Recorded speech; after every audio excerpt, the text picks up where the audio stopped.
Amém, meus irmãos. Então, nós vamos gravar aqui alguns minutos, um resumo rapidinho de tudo que a gente viu nessa festa durante sexta, sábado e domingo, que nós celebramos 18 anos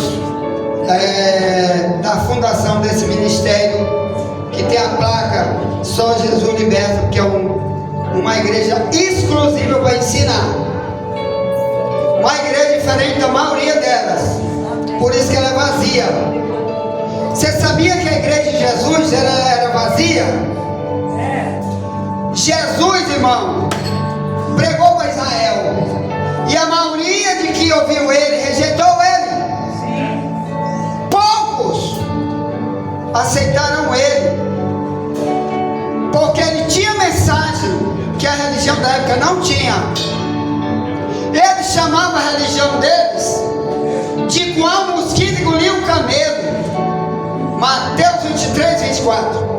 Então uma igreja dessa, por isso que tem pouca gente, porque quando a gente trata dessa questão aqui, que tem sido tratado nessa festa do tema, Jeremias 18, 6, quando ele diz: não tenho eu poder sobre o vaso para fazer outro vaso, como fez esse oleiro, ó casa de Israel. Então vou repetir o que eu disse agora. Vou pegar aqui esse bichinho aqui para mim, um vaso desse aqui para mim, faça favor, rapidinho. Você tem uma ideia sobre tudo que está aqui sobre vaso na Bíblia, dezenas de vezes fala a palavra vaso. Deixa eu te dizer uma coisa, ó, se eu quebrar isso bem aqui, agora, ele vai dizer: está doendo o vaso? Não. Ou então ele vai dizer: por que tu está me quebrando? Ele vai dizer: não. Se ele tiver uma rachadura, esse vaso aqui, e eu disser: vou te consertar agora, esse vaso pode dizer: não quero. Não, porque ele é inanimado, não tem poder em si mesmo, não manda em si. O vaso da Bíblia, de Jeremias 18 em diante, que Deus disse: eu sou o oleiro, tu é o vaso na minha mão. Não, tá bom, vai dar uma volta, minha mulherzinha, rapidinho. Olha só, o vaso bíblico, que eu vou já falar vários tipos de vaso da Bíblia, como Romanos 9, 21 e 22, Paulo diz que o mundo está dividido em dois tipos de vaso: um chamado vaso de misericórdia, o outro vaso da ira, preparado para o dia da ira e da perdição. É o vaso que Deus não pode tocar nele, que Deus não manda nele, que ele diz: quem manda em mim sou eu. Quem é tu para usar essas palavras para mim? Quem és tu? Não vou ouvir, não quero nenhuma mudança em mim, quero ser como eu sou, ponto final. Agora tem outro vaso bonito que está na Bíblia, 2 Timóteo 2, 21, Paulo diz: se alguém se purificar das coisas que eu tenho falado, será vaso de honra para uso do Senhor, usado para toda boa obra. Então esse vaso aqui, ele não tem como ele limpar por dentro se ele estiver sujo. Tem que ter alguém para limpar ele. Agora me diga, eu por exemplo, se for eu, e Deus disser: limpa primeiro por dentro, fariseu, como já foi pregado aqui ainda agora, Mateus 23, 26 em diante, Jesus dizia para o fariseu, líder da religião de Israel: vocês têm o costume de pegar os copos de vocês, o vaso, limpa só por fora, limpa primeiro por dentro, fariseu. Agora me diga, aqueles copos lá que Jesus está falando e vaso, eles podiam fazer por si mesmo? Não, alguém tinha que fazer. Mas tem coisa que o vaso, que é o ser humano, é ele que tem que fazer. Se limpar, é ele que tem que fazer. Tu sabe que o Davi, quando fala de limpeza do vaso, ele diz assim, Salmo 51:10: cria em mim, ó Deus, um coração que puro, limpo. Verso 7 e 8: lava-me, ficarei mais alvo do que a neve. O vaso é o coração. Amém? Então o vaso de Jeremias 18 é um ser humano rebelde, que eu vou já dizer o que é que Israel fazia para Deus dizer: eu quero te quebrar, porque você, do jeito que tu está aí, tu não vai para lugar nenhum, Israel. Então, primeiro, o vaso, ser humano, que é diferente disso, bem aqui, para ele ser limpo, ele tem que pedir: lava-me, ou então usa-me. Quero ser um vaso. A gente tem que orar, não é só cantar. Tem gente que canta, mas é só música, ele não quer nada disso. Então 2 Timóteo 2:21, o vaso, Paulo diz: se alguém se purificar, está falando de qualquer pessoa da igreja, será vaso para uso do Senhor, usado para toda boa obra.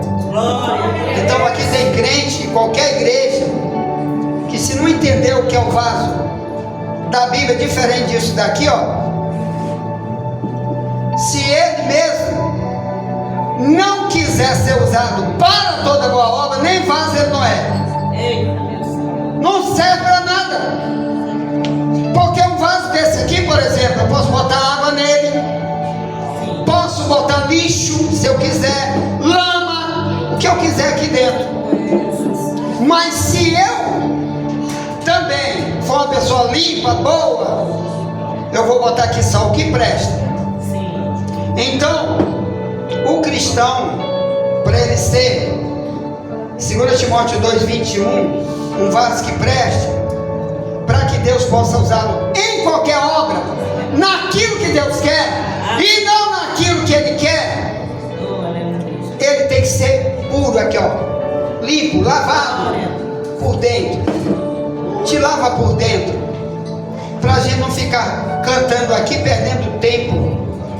Tirar a mentira, o orgulho, a vaidade, a soberba, idolatrias, etc. Agora eu vou voltar para Jeremias.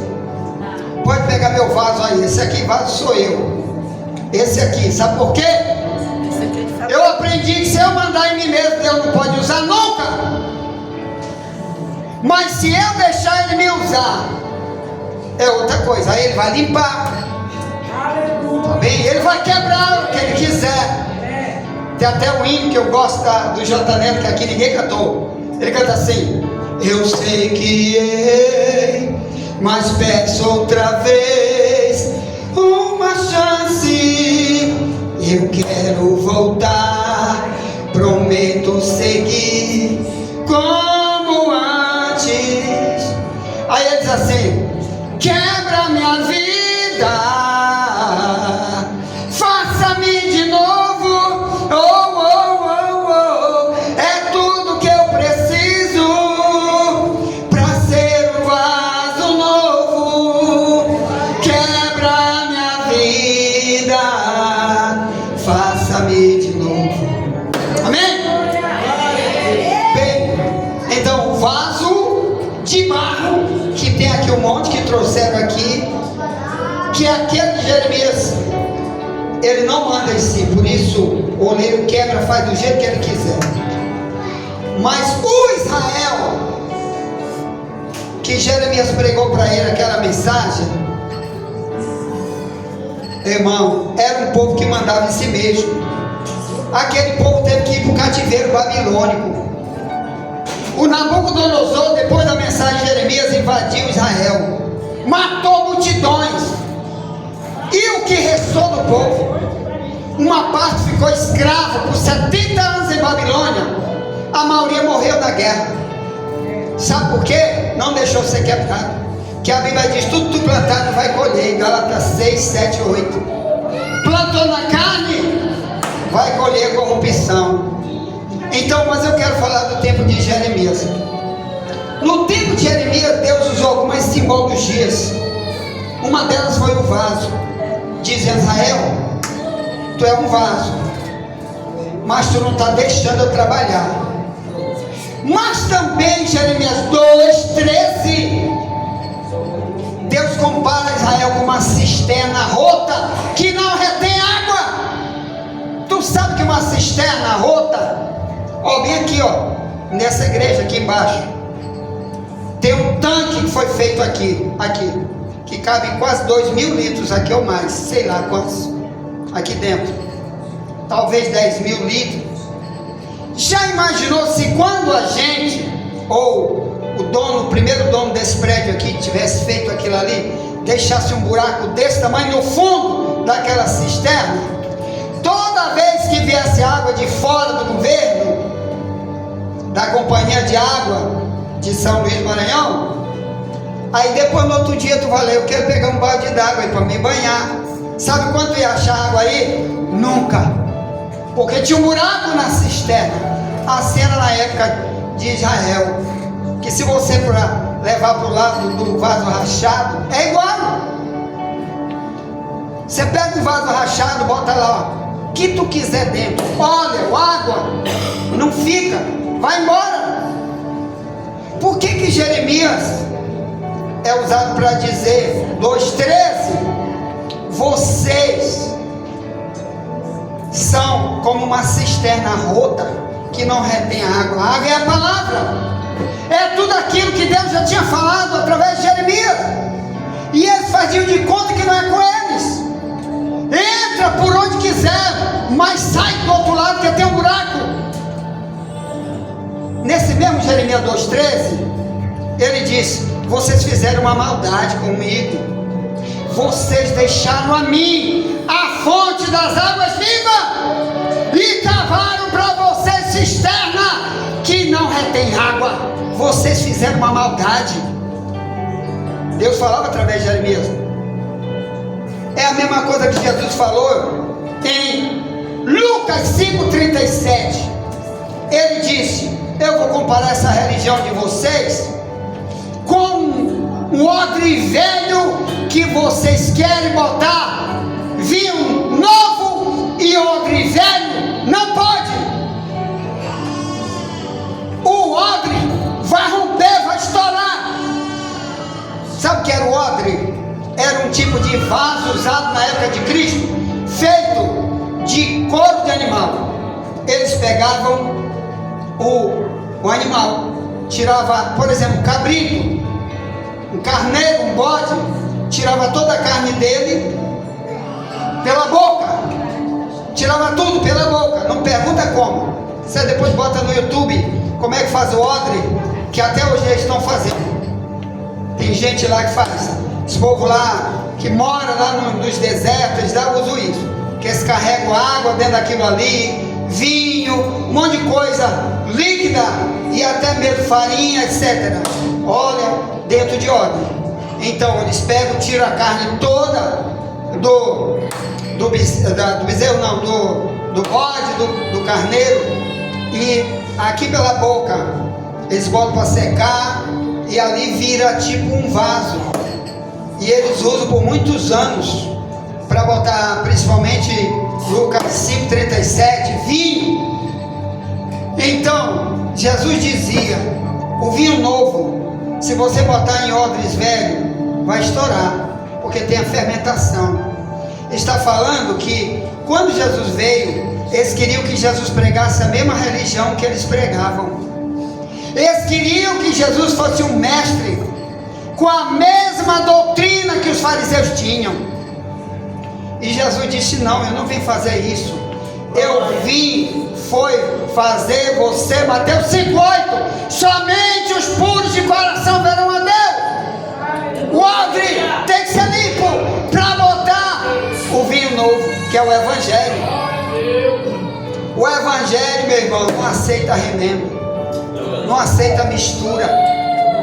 Se você quiser um evangelho que misturado, você está no lugar errado, você está perdendo seu tempo. Foi isso que Jesus queria dizer para os fariseus em Mateus 5, Lucas 5,37. Voltando para o povo de Israel.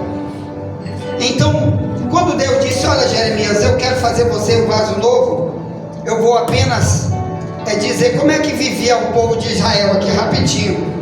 Eu vou ler alguma coisa aqui. Por exemplo, sabe o que eles faziam dentro da casa de Deus na época de Jeremias? No capítulo 7, lê comigo aí, ó. Ou Deus disse assim: fica na porta da casa do Senhor, e todo mundo que entrar nessa porta para adorar o meu nome, tu vai dizer isso bem aqui para eles, Jeremias. Olha o que eles faziam. Olha por que Deus queria fazer um vaso novo, eles não queriam deixar. 7 em diante diz: a palavra do Senhor dita a Jeremias pelo Senhor, dizendo: põe-te à porta da casa do Senhor, proclamai ali esta palavra e diz: ouvi a palavra do Senhor, todos de Judá, vós os que entrais por essas portas para adorar o Senhor. Adorar, a mesma coisa que a gente veio fazer aqui também. Todo culto é adorar, não é? Olha o que eles faziam aqui, ó. Verso 9, olha o que eles faziam: furtareis e matareis e cometereis adultério, jurareis falsamente, queimareis incenso a Baal, andareis após outros deuses que não conheceste, e então vireis e vos porei diante de mim nesta casa que se chama pelo meu nome, e direis: somos livres, podemos fazer todas essas abominações. Aí Deus diz: é pois esta casa que se chama pelo meu nome uma caverna de salteadores aos meus olhos? Eis que eu mesmo vi isso. Mas ide agora ao meu lugar que estava em Siló, onde no princípio fiz habitar o meu nome. Vede o que ele fiz por causa da maldade do meu povo de Israel. Olha aqui outra coisa aqui, Jeremias 9. Olha o que o povo fazia, ó. Jeremias 9:3. Estende a sua língua como se fosse o seu arco para a mentira. Fortalecem-se na terra, mas não para a verdade, porque avançam de malícia em malícia, e a mim não me conhecem, diz o Senhor. Guardai-vos cada um do seu amigo, de irmão nenhum vos fieis.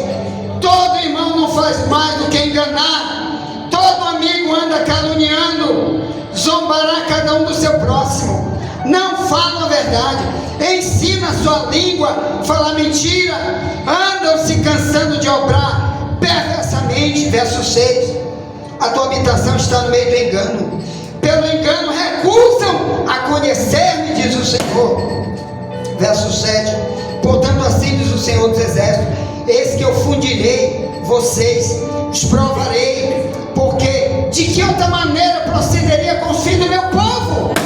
Verso 8: uma flecha mortífera é a língua deles, fala engano com sua boca, fala cada um de paz com seu companheiro, mas no seu interior arma ali cilada.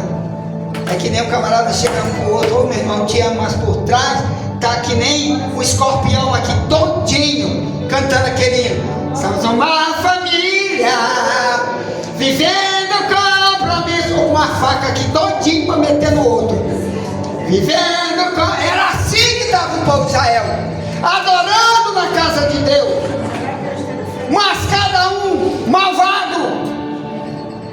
Jeremias 3:17, Deus dizia: povo maligno que se recusa a ouvir minhas palavras. Era Israel. Deus falava e não adiantava. Aí Deus disse: olha, rapaz, eu quero fazer você igual fez esse oleiro com esse vaso, pro bem de Israel. Mas sabe o que Deus disse depois?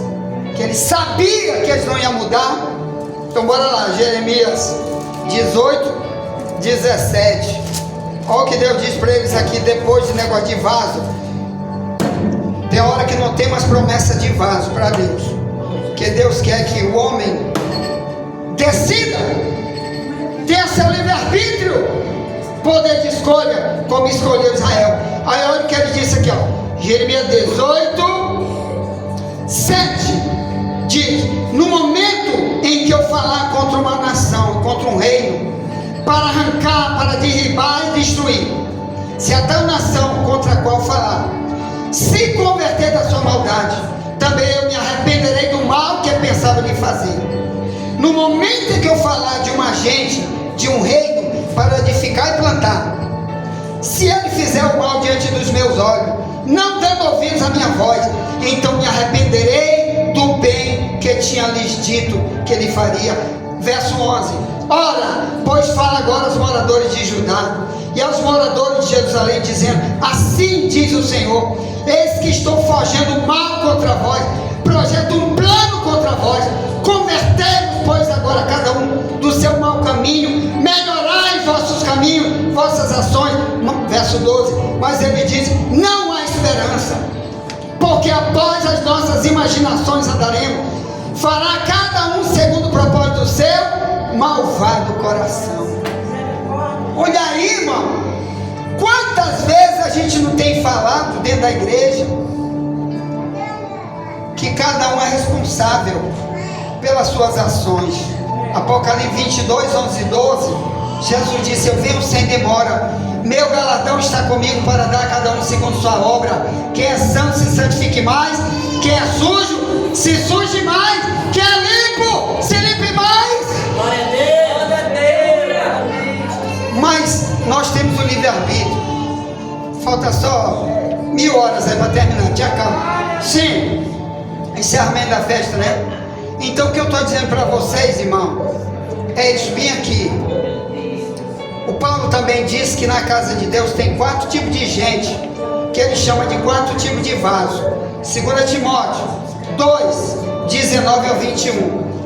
Vaso de barro, vaso de pau, vaso de prata e de ouro. Quem disse foi Deus. E esse vaso de ouro, ele diz: se alguém se purificar de todas as coisas que eu tenho falado, vale muito para Deus, vale mais que todos. Limpar por dentro. Sim, meu Pai. Então, porque eu vou honrar a Deus com minhas obras, minhas ações, vou dar meu melhor. Glória a Deus. Eu vou parar por aqui. Olha, eu quero que você acompanhe comigo, que eu enviei hoje um vídeo para colocar algumas coisas que eu não vi nas pregações que foram ditas aqui sobre o vaso na mão do oleiro. Então eu usei o Apocalipse 2, 27, que Jesus diz que a verdadeira igreja, a verdadeira, ela prega que o vaso tem que ser quebrado, igual o oleiro quebra o vaso. Apocalipse 2, 27. Se uma igreja não prega isso, se esse não é o papel da verdadeira igreja, não é igreja, é uma brincadeira. Ou melhor, se eu venho do mundo como mundano ímpio e não tem uma mensagem para abandonar isso que Deus detesta, não é igreja. Então esse Apocalipse 2, 27, a gente falou sobre ele em 30 minutos hoje, um resumo, que é que eu quero falar, se Deus permitir, na minha mensagem de áudio pela madrugada. Eu sei que a maioria de vocês não ouvem por causa de vários motivos minhas mensagens de áudio, mas a minha parte eu faço. Eu gravo, sempre que eu posso, eu estou de madrugada orando por vocês e enviando mensagem para todos vocês pelo WhatsApp. E nós vamos falar sobre essa questão do Apocalipse 2, 27, que o verdadeiro motivo de Deus colocar uma igreja na terra é usar a igreja para quebrar vaso, como o obreiro quebra, o oleiro quebra vaso na mão dele. Para quê? Para fazer outro. Nova criatura.